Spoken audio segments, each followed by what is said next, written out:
Welcome back to your YouTube channel for creative studies. तो आज हम एक नए यूनिट में स्टार्ट कर रहे हैं। That's unit 3, the learners with special needs. इस यूनिट के कुछ क्वेश्चंस जो मैंने सिलेक्ट किए थे वो काफ़ी ज़्यादा इम्पॉर्टेंट है।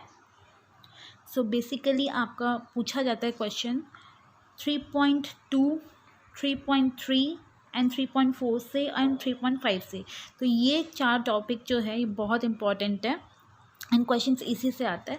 तो हम लोग फटाफट देखते कि क्या है इसमें। इन क्वेश्चंस पहले मैं रीड कर देती हूँ ताकि आपके लिए इजी होगा, जो आपका पेपर एक्सपेक्टेड टॉपिक है। ठीक है, तो पहला क्वेश्चन जो आपका आ सकता है वो है what are audio verbal difficulties, what remedial measures you will take to address the difficulties. मैं वापस रिपीट करती हूँ, what are audio verbal difficulties, what remedial measures you will take to address the difficulties. ठीक है, तो audio verbal difficulties हम लोग को मिल जाएगा लर्नर लैंग्वेज प्रॉब्लम्स में, इसमें हम लोग को मिल जाएगा ये। सेकंड क्वेश्चन जो आपका फॉल करते हुए है discuss the speech and language difficulties in children. तो आप देख सकते हो 3.3। एंड थर्ड क्वेश्चन जो है discuss difficulties in writing, that is 3.5। तो ये टॉपिक्स बहुत important and paper expected topic है। आपका इंट्रो में ये बोला गया कि बेसिकली लर्नर्स या जो चिल्ड्रन होते हैं वो उनको काफ़ी लर्निंग डिफ़िकल्टीज़ फेस करना होता है। कोई फिज़िकली हैंडीकैप्ड होते हैं, जैसे आप देख सकते हो फिज़िकली हैंडीकैप्ड। तो कोई होता है जिनको हियरिंग इम्पेयरेशन होता है। ठीक है, इग्नोरिंग गाइस, मेरा राइटिंग इश्यूज़ बहुत है, सो ड्राइंग में आपको दिक्कत हो सकती है। तो 2 टाइप के चिल्ड्रन है बेसिकली। जो लर्निंग डिफ़िकल्टीज़ फेस होता है वो फिज़िकली हैंडीकैप होता है, चिल्ड्रन हैंडीकैप जो होते हैं उन लोग को लर्निंग में प्रॉब्लम आती है। दूसरा जो पार्शियल हियरिंग प्रॉब्लम जिसका होता है उनको दिक्कत आती है। अपार्ट फ्रॉम डेट भी ऐसे कई लर्निंग डिसेबल चिल्ड्रन है जिसको और दिक्कतों का सामना करना पड़ता है।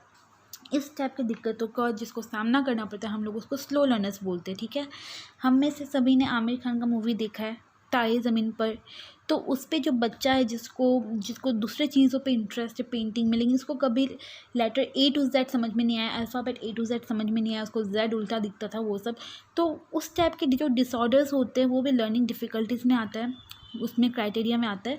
तो यहाँ जो टीचर होते हैं वो काफ़ी इस टाइप के स्टूडेंट्स के साथ फ्रस्ट्रेट हो जाते हैं, क्योंकि जहाँ 90% लोग एक बार में समझ जाते हैं वहाँ गिने चिन्हों को अगर ज़्यादा अटेंशन चाहिए तो उस टाइम में टीचर्स भी फ्रस्ट्रेट हो जाते हैं कि कैसे इन पे हम लोग हार्ड वर्क करें, कैसे इन लोग के लिए फ्रिक्वेंट अटेंशन हम लोग दें। ठीक है, तो ऐसे चाइल्ड को हो सकता है एक से ज़्यादा डिफ़िकल्टी हो। इस टाइप के चाइल्ड एवरेज होते हैं, और ऐसा नहीं कि इन लोग का इंटेलिजेंट नहीं होता है, इन लोग इंटेलिजेंट भी होते हैं, लेकिन फिर भी कुछ डिफ़िकल्टीज़ की वजह से इन लोग को लर्निंग डिसेबिलिटी को फेस करना पड़ता है। तो हम लोग यही डिस्कस करेंगे कि क्या प्रॉब्लम्स होता है। ठीक है, सो लर्नर विथ लैंग्वेज प्रॉब्लम्स, अब क्या प्रॉब्लम्स होता है वो हम लोग देखते हैं। तो इस टॉपिक में बोला गया कि लर्निंग डिसेबल चाइल्ड को बहुत सारी डिफ़िकल्टीज से गुजरना पड़ता है, एक यूनिक कम्प्लेक्सिटी से गुजरना पड़ता है। उसमें अपार्ट फ्रॉम दैट उसमें स्ट्रेंथ भी होता है, वीकनेस भी होता है। इस टाइप के पर्सनल स्ट्रेंथ, इस टाइप के चिल्ड्रन के personal strength and special needs को हम लोग उनके पेरेंट्स से मिल के जान सकते हैं, उनके कॉन्स्टेंट ऑब्जर्वेशन करके जान सकते हैं। ठीक है, a profile of the education needs of child can be made on the basis of the following. तो इन लोग का प्रोफाइल कैसे बन सकता है, इन फॉलोइंग वे से। Description of the child's functioning, जो description of the child functioning जब आप ये लिखोगे तो आपको ये पॉइंट को हाईलाइट करना पड़ेगा। ठीक है, description of the child functioning आपको अंडरलाइन करना है इसको। ठीक है, तो इसके अंदर क्या आता है, description of child strength and weakness. जैसे मैंने आपको बोला क्या उसको इंटरेस्ट है, क्या इंटरेस्ट नहीं है, किस चीज़ में वो बहुत अच्छा है। जैसे वो आमिर खान वाली फिल्म में वो बच्चा पेंटिंग में बहुत ज़्यादा होशियार था। ऐसे कई बच्चे हैं जो कोई चीज़ में बहुत ज़्यादा होशियार होते हैं। तो उसी तरह से कि क्या उनका स्ट्रेंथ है। Second factor in child's environment, जिस एनवायरनमेंट में वो रह रहा है क्या उसको सही चीज़ मिल रहा है, सही नॉलेज मिल रहा है, वो जगह मिल रहा है उसको कि जो वो सीख सके वो सब। Third is relevant aspects of child's history, कैसा रहा उसका पास्ट रिकॉर्ड्स, क्या वो उसका अफेक्ट कर रहा है ग्रोथ में। तो ये सारे पॉइंट्स को हम लोग को ध्यान देना है।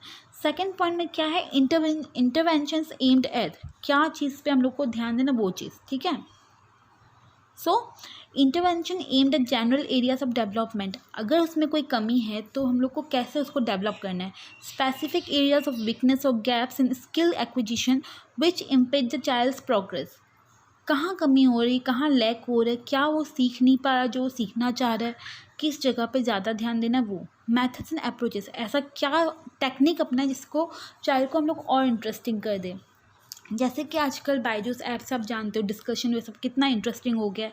अपार्ट फ्रॉम दैट जो इन्फेंट चाइल्ड होते हैं, जब वो 1-2 के एज में आते हैं, उन लोग के लिए भी रीडिंग राइटिंग कितना इंटरेस्टिंग कर दिया जाता है गेम्स के थ्रू करके। तो कैसे कैसा मेथड्स हम लोग अपना सकते हैं, ठीक है।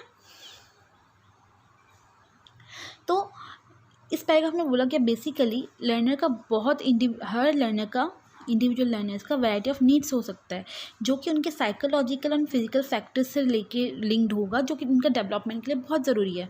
इस टाइप के जो फैक्टर्स है उनको ज़रूरत है कि वो टीचर्स का अटेंशन ग्रैब करे, टीचर्स उस पर ध्यान दे, उनके स्किल्स को डेवलपमेंट करने में टाइम इन्वेस्ट करे, देखे कि क्या ज़रूरत है इन लोग को, ठीक है। सूटेबल प्रोग्राम्स उनके हिसाब से एडजस्ट करें। तो यहाँ जो टीचर का जो टास्क है, जो प्राइमरी स्कूल टीचर का टास्क है, वो थोड़ा डिफ़िकल्ट हो जाता है, क्योंकि एक ही क्लासरूम में जहाँ 90 या 100 बच्चे, उनको पार्टिकुलरली सब बच्चों को इक्वल अटेंशन देना पड़ता है, सबको ध्यान देना पड़ता है कि कौन किस में वीक है, क्यों वीक है, उसको भी उनको जानना पड़ता है। तो ये क्लासरूम में एक चैलेंजिंग टास्क होता है, क्योंकि हर इंडिविजुअल डिफरेंट अपने में, हर किसी का कैपेसिटीज़ अलग है, वीकनेस अलग है, स्ट्रेंथ अलग है। तो टीचर्स के लिए भी ये बहुत मुश्किल टास्क होता है, उन लोग का नीड्स को जानना, उन लोग का ज़रूरत को समझना, कहाँ उन लोग वीक है उस बात को पकड़ना, ठीक है। क्योंकि ध्यान उन लोग को हर जगह देना पड़ता है, हर लर्नर्स को, और एक लर्नर दूसरा से किसी न किसी पेस में अलग होता है, ठीक है। The task to need to be such that they foster self-learning, thus boosting the special learners self-confidence and developing creativity and autonomy to certain extent. Special learners are known to adjust to handicap better and to develop socially and emotionally in relationship with other children. तो जैसे मैंने आपको कहा कि उस type के learners पे ज़्यादा ध्यान देना पड़ता है, ताकि इन लोग का भी सेल्फ कॉन्फिडेंस बढ़ा है। अपार्ट फ्रॉम दैट बाकी बच्चों पे भी ध्यान देना पड़ता है, क्योंकि अगर आप एक साइड देखोगे तो बाकी बच्चे रह जाएंगे, तो आप पार्शियल नहीं हो सकते हो। तो वो टीचर के लिए बहुत डिफ़िकल्ट टास्क हो जाता है, एंड साथ साथ उनका वो दायित्व बन जाता है, ड्यूटी बन जाता है कि वो इस टाइप के लर्नर्स के इंटरेस्ट को भी जाने, इनको भी उतना टाइम दे कि वो बाकी स्टूडेंट्स के साथ कोप अप कर सके, इन लोग पीछे ना रहे, ठीक है। तो अब हम लोग देखेंगे क्या है basic principle of teaching the learning disable child. इस टाइप के चिल्ड्रन के लिए लर्निंग का क्या प्रिंसिपल्स आजमाया जाता है, ठीक है। The principles for educating learning disabled children are similar to those for all children. Basically सब चीज़ सेम ही करना पड़ता है, ऐसा नहीं कि इन लोग को टोटली अलग ट्रीट किया जाए। तो क्या चीज़ें होती है वो, एक पहला मीनिंगफुलनेस, क्या सीख रहे हो, क्यों सीख रहे हो, ये जानना। डेवलपिंग सेल्फ रिस्पेक्ट, वो तुम कर सकते हो, वो चीज़ उन लोग में जागरूकता करना कि हाँ तुम भी कर सकते हो, तुम अटेम्प्ट करोगे तो करोगे, तो वो सेल्फ रिस्पेक्ट जानना उन लोग को बढ़ाना। Teaching to the child's level, वो कौन से लेवल में है, बिगिनर्स लेवल में है या मिड लेवल में है, या वो किस लेवल के नॉलेज को वो लेने के लिए तैयार है, वो जानना, ठीक है। Some common deficit noticed among learners are, कुछ कमी जो लर्नर्स में रहती है वो क्या है। द चाइल्ड में have more in one of your the following. तो ये पॉइंट आपको ऐड करना है, ठीक है। एक लर्नर में क्या क्या डिफ़िकल्टीज़ होता है, जो भी बैकग्राउंड नॉइज़ हो रहा है आपका उसको टोटली अवॉइड करना है, सिर्फ मेरी आवाज़ पे फोकस करना है, एक चाइल्ड पे क्या क्या प्रॉब्लम्स होता है, ठीक है। सबसे पहला क्या है हम लोग का लैंग्वेज, सेकंड क्या है परसेप्शन, देखने का नज़रिया। लैंग्वेज हम लोग का कैसा है, क्या हम लोग का लैंग्वेज ऐसा है कि हम लोग आगे जाके जब हम मॉडर्न क्लासरूम में आते हैं तो उनके साथ कोप अप कर सकते हैं। परसेप्शन, जो टीचर हम लोग को समझा रहे हैं क्या हम उसको उसी तरह समझ रहे हैं, हम लोग सही तरह से समझ रहे हैं या नहीं। बिहेवियर, टीचर बोल रहे ए बट आपका ध्यान ही नहीं है, आप उसमें रेस्पेक्ट ही नहीं दे रहे हो टीचर को, अपने काम से काम लगा के रखे हो, तो वो क्या सही है। रीडिंग, क्या आप क्रूशियल अटेंशन पे कर रहे हो रीड करने में, आप अच्छे से पढ़ पा रहे हो नहीं पढ़ पा रहे हो। स्पेलिंग, जो आप पढ़ रहे हो क्या आप शब्दों का सही उच्चारण कर रहे हो, क्या आपका प्रोनाउंसिएशन करेक्ट है, क्या आप स्पेलिंग सही लिख रहे हो। राइटिंग, जो आप लिख रहे हो कितना सही लिख रहे हो। एंड न्यूमरेट, जो आप इलाबरेट कर रहे हो क्या आप सही इलाबरेट कर रहे हो। तो वो सब एक प्रॉब्लम्स होता है जो एक लर्नर में होता है, हर लर्नर्स में, not only specially disable learners, her learners में होता है, ठीक है। तो यहाँ हम लोग का फर्स्ट टॉपिक ख़त्म हो जाता है, जहाँ what are audio verbal difficulties में हम लोग ये डिफ़िकल्टीज़ दे सकते हैं, रीडिंग राइटिंग स्पीकिंग वाले डिफ़िकल्टीज़ को। इसमें हम लोग को और जानने मिलेगा आगे में। तो हम लोग का नेक्स्ट है स्पीच एंड लैंग्वेज डिफ़िकल्टीज़, ठीक है। तो एक चिल्ड्रन में काफ़ी डिफ़िकल्टीज़ आता है। लर्निंग डिफ़िकल्टीज़ तो होता ही है, साथ साथ बोलने की डिफ़िकल्टीज़, लैंग्वेज डिफ़िकल्टीज़ भी होती है दूसरे स्टूडेंट्स के कंपैरिजन में, अदर चिल्ड्रन के हिसाब से। कोई बहुत स्लो सीखता है तो कोई बहुत जल्दी डेवलप कर जाता है। तो वो चीज़ उन लोग के फिजिकल एंड इंटेलेक्चुअल डेफिसिट का बेसिस है, एक पार्ट है। तो वो डिसाइड करते हैं कौन जल्दी सीखेगा एंड कौन कितना टाइम पे सीखेगा, ठीक है। तो जब एक चाइल्ड 4 to 5 ईयर्स में होता है तो उसको कहीं ना कहीं वो ग्रामर बोलने लग जाता है। दो उसको नॉलेज नहीं होता बट वो बोलने लग जाता है कि हाँ चलो हम लोग को कुछ ना कुछ सिखाया जाता है, तो वो अपने एज के हिसाब से वो सही चलते रहता है। उसका कहीं ना कहीं सिर्फ उसका दूसरों के हिसाब से उसका लैंग्वेज डिफर कर सकता है, लेकिन क्या स्टाइल एंड टाइप है उसको पता होता है। लेकिन जब वो 7 ईयर्स के एज पे होता है तो कुछ कुछ चीज़ें जो अलग होती है वो ये चीज़ है। By the age of 7 years child would have obtained the following. तो कुछ कुछ चीज़ें वो ग्रैब करता है वो ये है: no difficulties in articulating sounds, जो उच्चारण में गलत होता है, कुछ प्रोनाउंसिएशन में गलत होता है, उसका डिफ़िकल्टीज़ जो अर्ली स्टेज में वो जो फेस कर रहा होता है, जब वो सीखते रहता है तो वो कम जाता है। Ability to talk and express ideas in sentences, जब आप कुछ पढ़ रहे हो तो आप क्या पढ़ रहे हो, कैसे पढ़ रहे हो, उसको एक्सप्रेशंस से समझा भी पा रहे हो कि नहीं। जो बेसिकली हम लोग के टीचर्स देते हैं कंटेंट को पढ़ना, बट हम लोग उसको अगर सिर्फ रटते रहेंगे तो वो इंटरेस्टिंग नहीं होगा कि ऐसा नहीं।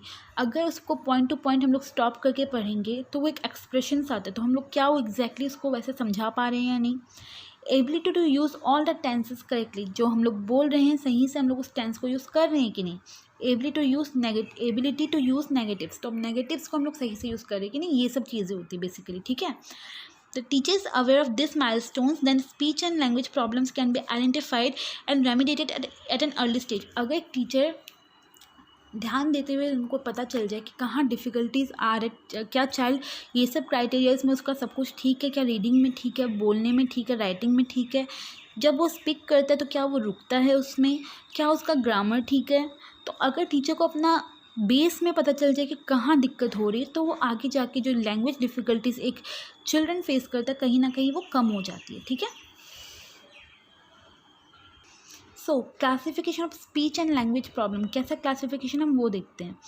तो there is a distinction between speech and language. Speech और लैंग्वेज दो अलग अलग चीज़ें हैं, ठीक है।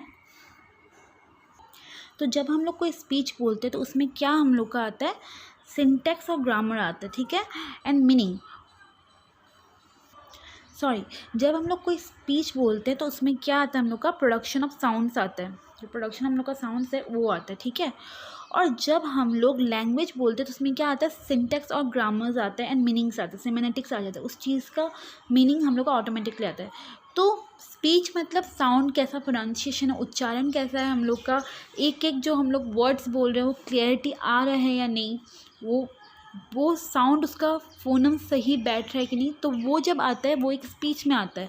और लैंग्वेज में क्या आता है, ग्रामर का जो कंपोजिशन है वो सही है कि नहीं, उसने मीनिंग से वो जो मीनिंग बोलता है वो सही है कि नहीं। जैसे कि दो वर्ड है जो सिमिलर साउंड करता है, एक है TO2 एंड TW2, तो ये टू कहाँ यूज़ होता है, TO कहाँ यूज़ होता है, TW2 कहाँ यूज़ होता है, वो चीज़ जो पार्ट है वो है लैंग्वेज का खेल, ठीक है। तो जर्मन 1980 के हिसाब से जो जो स्पीच एंड लैंग्वेज में जहाँ एरियाज़ में डिफ़िकल्टीज आती है, जो अफेक्ट होता है वो है level of linguistic analysis of sounds, that is phonetics and phonology, grammar, morphology and syntax and meaning, ठीक है। तो ये सब एरियाज़ में एक डिफ़िकल्टीज आता है।